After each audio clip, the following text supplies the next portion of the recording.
Mr. Holmes, whatever brings you here so late at night? I'm interested in the case of young Leighton Chapman. He was arrested earlier this evening and accused of a double murder.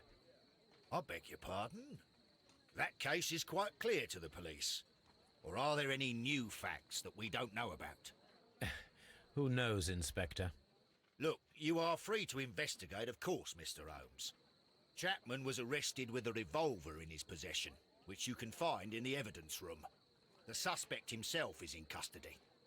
Did you find anything else on his person? A few personal belongings. Nothing particular, Mr. Holmes. Thank you, Lestrade.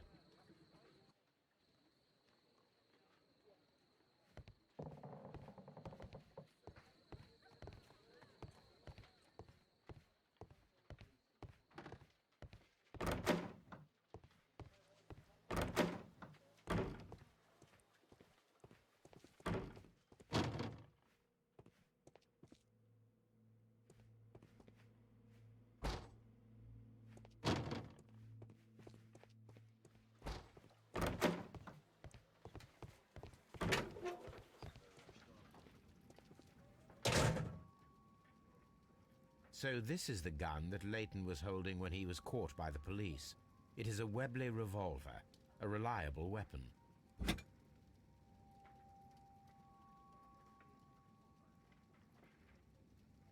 It seems as though the shells were not removed from the cylinder.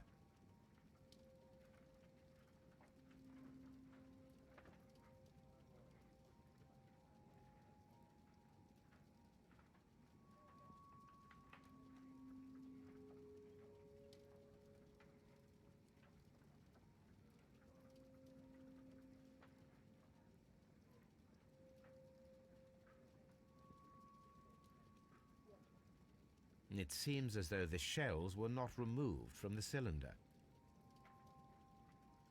A cheap watch, bought with his own money, no doubt.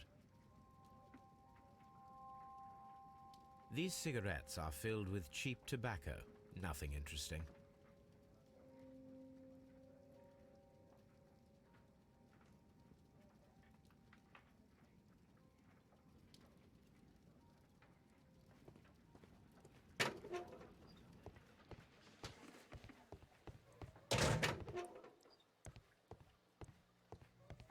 Please escort this suspect for interrogation. Good evening, Mr. Chapman. Who are you? I've got nothing to say. It's all a mistake.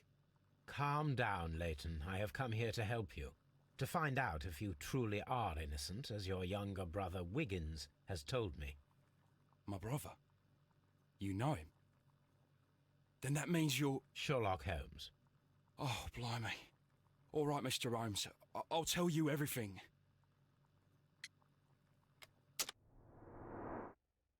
Obejrzyjmy go sobie najpierw.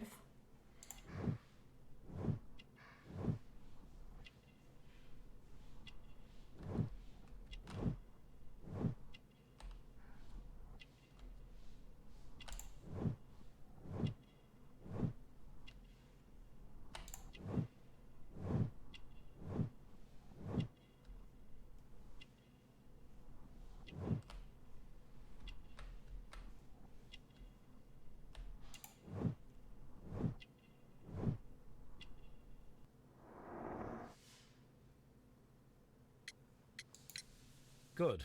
Tell me your account of what happened. I left my work and I hurried up to see the fireworks in Whitechapel.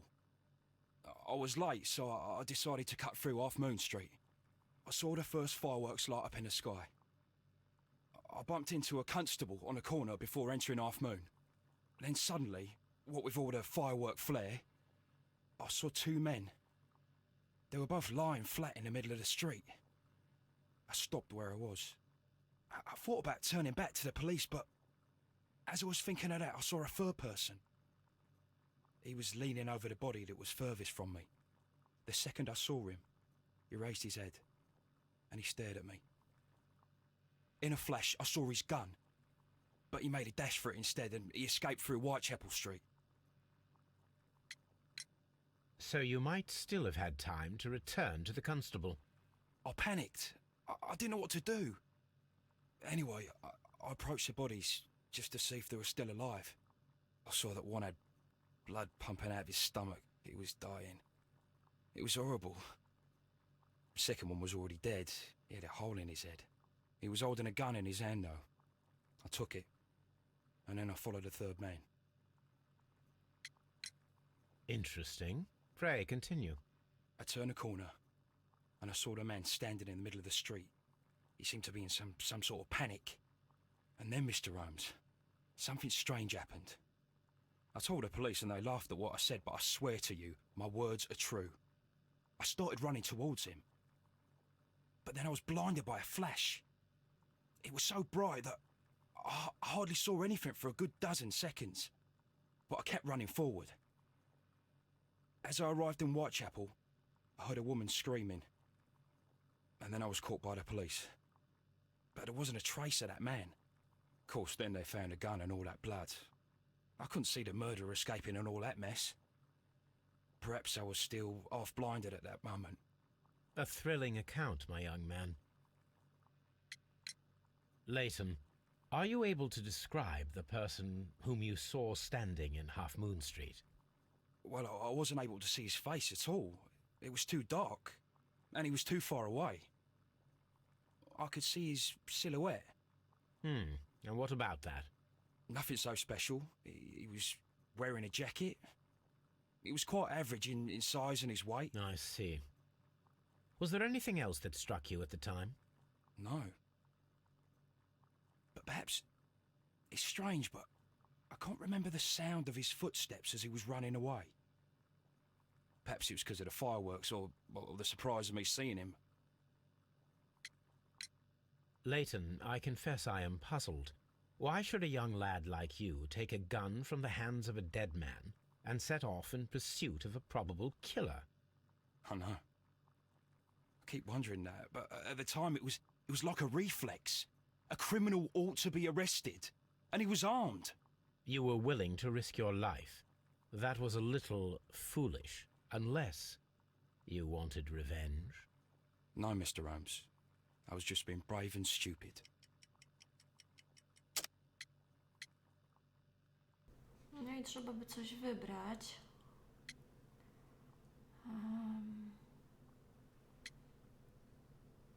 Albo więźniowie Westgate, no bo przecież tamten martwy też miał taki znak. Albo ten kawałek drewna.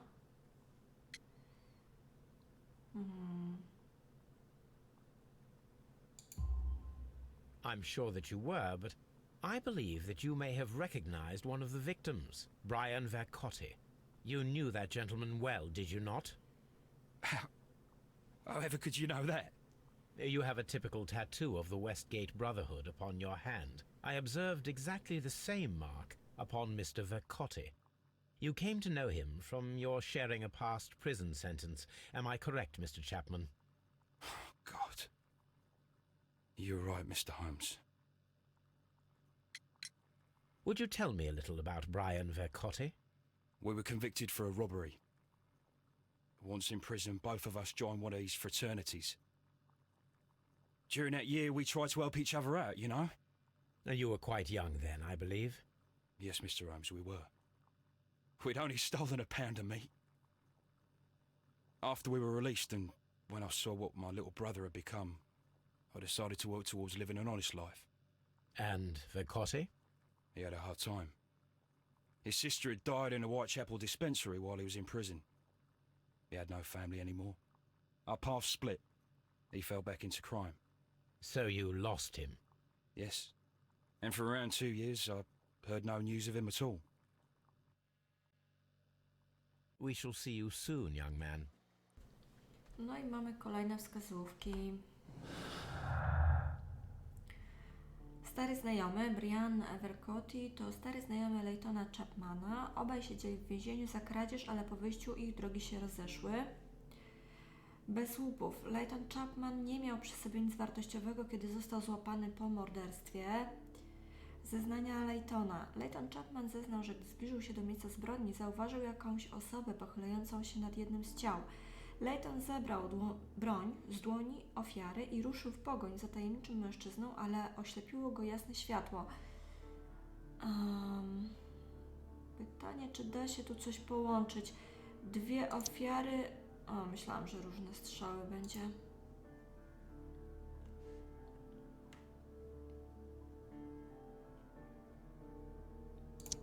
Nie.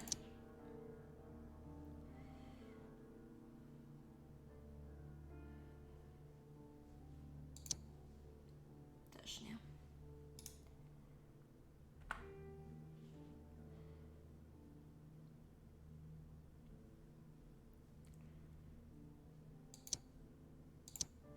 Nie.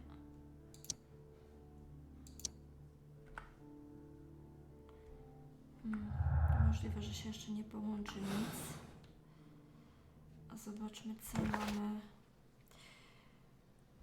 Kawałek drewna, który utknął pomiędzy kamieniami w pobliżu ciała Kennetha Butlera. Trzeba znaleźć zastosowanie. Mamy też kolejną postać. Layton Chapman to starszy brat Wigginsa, ma 20 parę lat. Layton wychował się na ulicy, popełnił przestępstwo, za które został osadzony w więzieniu Westgate. Teraz odszedł od życia na ulicy i pracuje prawdopodobnie jako urzędnik w jednym z londyńskich biur.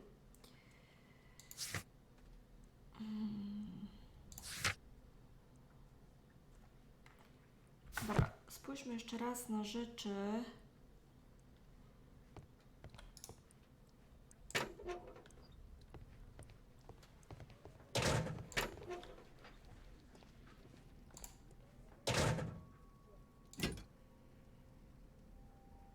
It seems as though the shells were not removed from the cylinder.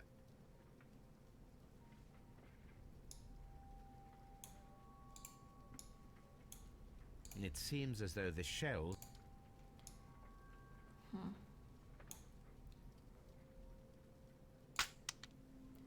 O, właśnie. 2 out of the 6 shells have been fired. There were 2 shots.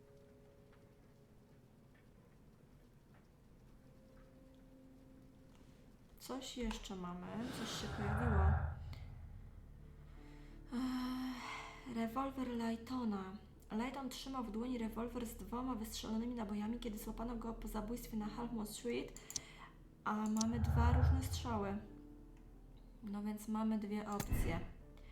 Albo jednoczesne strzały, czyli Turner usłyszał różnicę pomiędzy 2 strzałami, choć w rzeczywistości oddano 3. 2 strzały oddano jednocześnie, a chwilę później trzeci. Albo pozycja strzelecka. Turner słyszał różnicę między 2 strzałami, ponieważ strzelono z 2 różnych miejsc na Half Moon Street.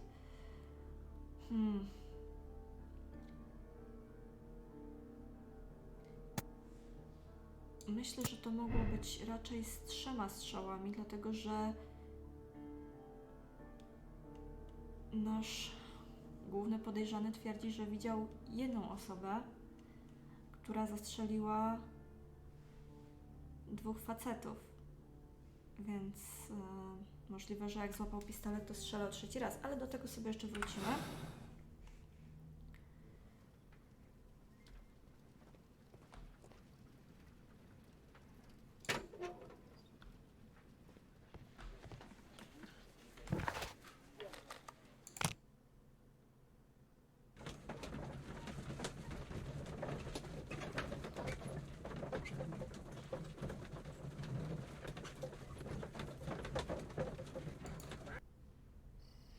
Zobaczymy, czy uda nam się dopasować kawałek drewna do czegoś, a jeśli nie, no to musimy wrócić do domu i zobaczyć, czy tam się da coś z tym zrobić.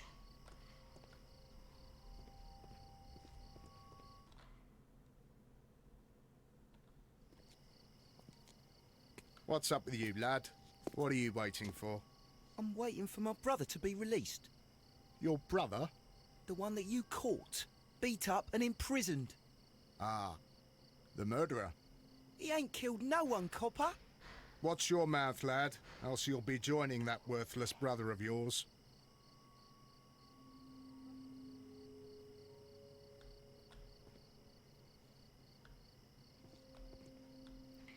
Dobra, tu jest tak, jakieś pudło, łopata.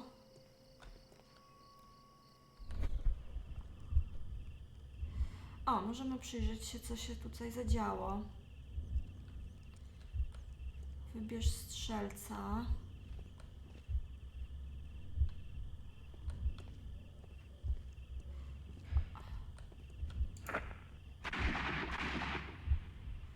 Trafił w brzuch.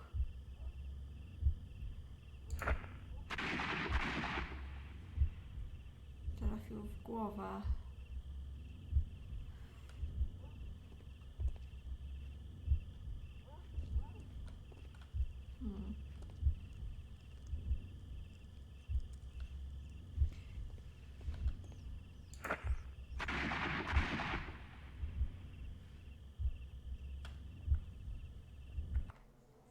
Oj.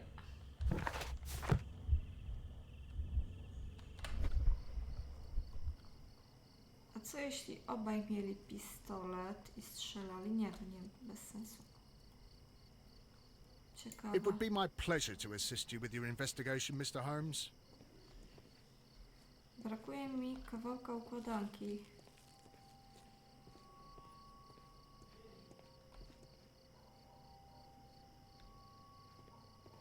I'll do anything to save my brother, Mr. Holmes.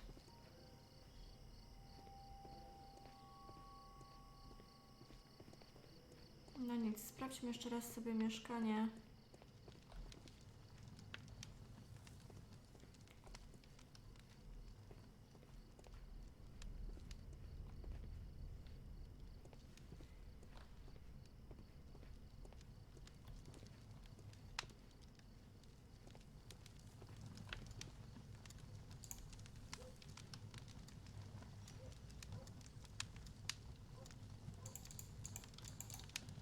This fire is dying out. It was last tended to over an hour ago.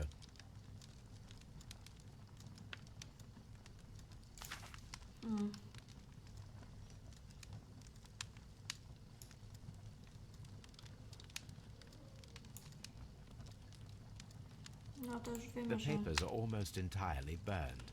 I am unable to see... Tak, wiemy, że nie jest w stanie odczytać. Niestety. I tu już...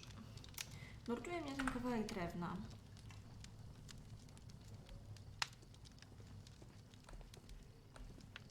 O!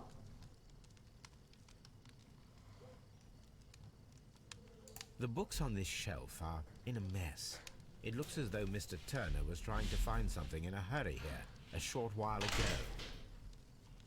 Sorki, musiałam przymknąć drzwi. O! A perfect match. So, Mr. Turner broke his stick when it became stuck between the cobblestones. He did not mention that he was so near to the victims. Aha. A to gość.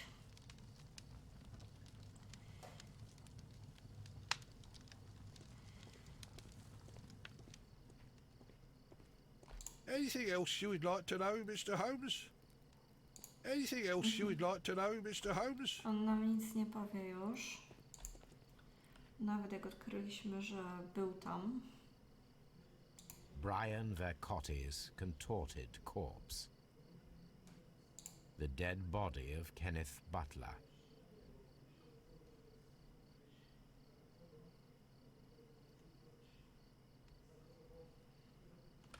Nic tu więcej się też nie dowiemy.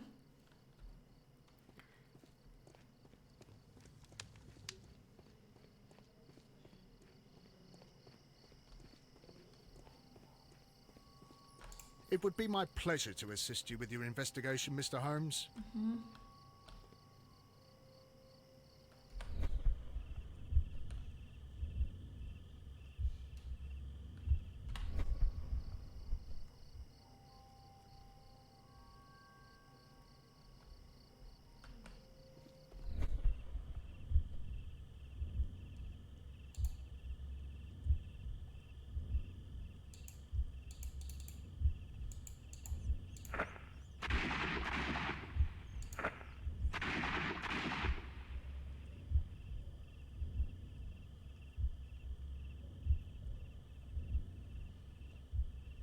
O!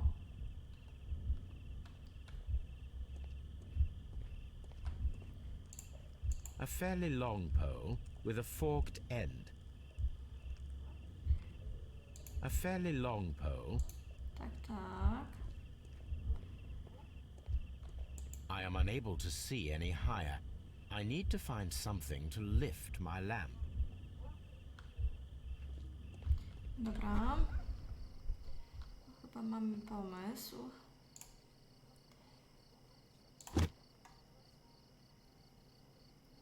This should be useful. Na pewno się przyda.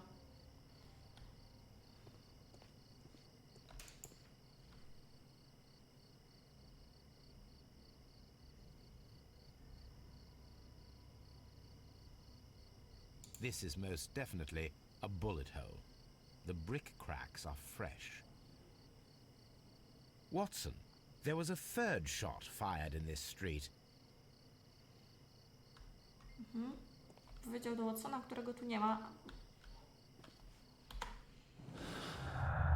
No dobra, ale mamy trzeci strzał. Ślad po kuli znaleziony w ścianie na Halfmoon Street jest dowodem na to, że oddano trzeci strzał. Strzelono jednocześnie z dwóch różnych broni. Jednej z nich nie znaleziono na miejscu zbrodni. Dobra, i to się na pewno z czymś połączy.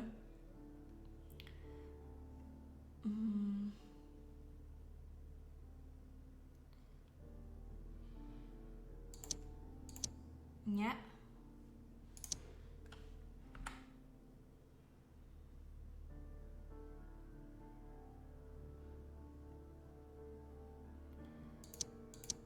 Nie. Próbujemy dalej.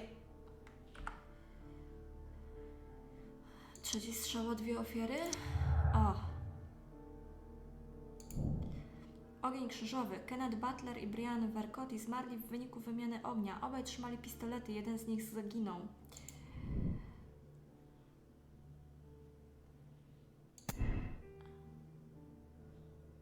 I teraz tak, mamy te jednoczesne strzały. I to nam się zgadza. Chyba. Moment. W sensie, że oddano 3, a tu mamy, że Turner słyszał różnicę między 2 strzałami, ponieważ strzelał z 2 różnych miejsc. Właściwie też pasuje. A jak wybierzemy drugie, to się nie będą zgadzać. Nie będzie się zgadzać z tym. Dobra. Okej. Jeszcze można coś znaleźć.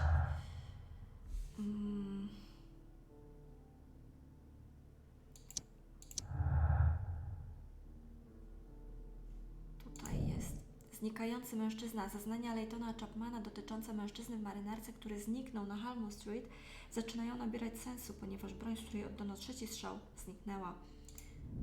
Dobra. Tu mamy podpowiedź, żeby odtworzyć sobie pogoń Maroła. My jeszcze sobie sprawdzimy, czy tutaj coś no właśnie się pojawiło. Layton jest znajomym jednej z ofiar, Briana Vercottiego. Obaj mają tatuaże z więzienia Westgate. I druga sprawa. Porozmawiaj z posterunkowym Marołem i dowiedz się, czy to możliwe, by ktoś mógł się ukryć w cieniu ściany na Halfmoon Street. To już zrobione.